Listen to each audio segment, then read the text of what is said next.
के इतने में दोस्तों फलक अपने कमरे में जाएगी और नवाल को कॉल कर रही होगी कि एक दिन ऐसा नहीं गुजरा कि मैंने इस घर में खुशियां गुजारा हो। इस घर में तो आलिया भाभी से सबकी नजर हटती ही नहीं कि मेरे ऊपर भी कोई ध्यान दे। नवाल उसे समझा रही होगी कि आलिया भाभी इस घर की बड़ी बहू है और सब लोग उनकी इसी वजह से इज्जत करते हैं। जिस पर फलक कहेगी कि सबकी तरह अब तुम भी उनकी तरफदारी कर रही हो, और फिर ये कहते हुए फोन काट देगी। उसके बाद उस अगले सीन में आप देखेंगे कि कबीर फलक के पास आएगा और उसे कहेगा कि भाभी की तबीयत खराब हो जाने की वजह से हमारा प्लान खराब हो गया, और दोस्तों वो उसे माजरत करने लगेगा तो फलक कहेगी कि ये कब तक चलता रहेगा, आप समझ क्यों नहीं रहे कि आलिया भाभी ये सब कुछ खुद कर रही हैं, वो चाहती नहीं कि हम दोनों साथ वक्त गुजारें। इस पर दोस्तों कबीर कहेगा कि आलिया भाभी के बारे में तो अपने दिल में बहुत मेल पाल चुकी हो, शायद उसी वजह से तुम्हें हर बात उनकी गलत लगती है। फिलहाल उनकी तबीयत खराब है, तुम्हें तो उनके पास होना चाहिए था।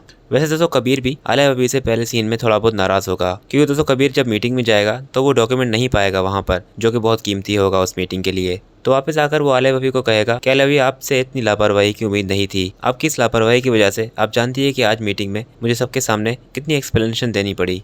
खैर दोस्तों आलिया तो समझ जाएगी और कहेगी भी कि मैंने ये फाइल फलक को दी थी कि तुम्हें दे, और मुझे याद है कि मैंने वो डॉक्यूमेंट उसमें अंदर डाला था। और फिर दोस्तों जब आलिया भाभी अपने रूम में देखेगी तो वो डॉक्यूमेंट उसके ही दराज से निकलेगा। तो कबीर कहेगा कि मैं जानता हूँ कि यह आपने जानबूझकर नहीं किया, हो सकता है कि आपने इस फाइल में ये डॉक्यूमेंट डालना भूल गई हो। खैर दोस्तों उसके बाद जब तौकीर और आलिया बैठे होंगे तो आलिया कहेगी कि मैंने ये जानबूझकर नहीं किया था, ये जरूर फलक ने किया है। तौकीर दोस्तों इस बात पर बहुत ही गुस्सा करने लगेगा कि पहले ही आलिया तुम्हारे वजह से बहुत तमाशा हुआ है, अब प्लीज मजीद तमाशा मत करो। उसके बाद दोस्तों नेक्स्ट सीन में आप देखेंगे कि नवाल एक बार फिर हमजा पर एतबार करेगी और हमजा की भी इस बार गलती नहीं होगी। नवाल हमजा का इंतजार कर रही होगी, पर हमजा की माँ दोस्तों नवाल से शादी करने के लिए इनकार कर देगी। नवाल को ये लगेगा कि हमजा ने उसे एक बार फिर धोखा दिया है और एक बार फिर हमजा और नवाल अलग हो जाएंगे।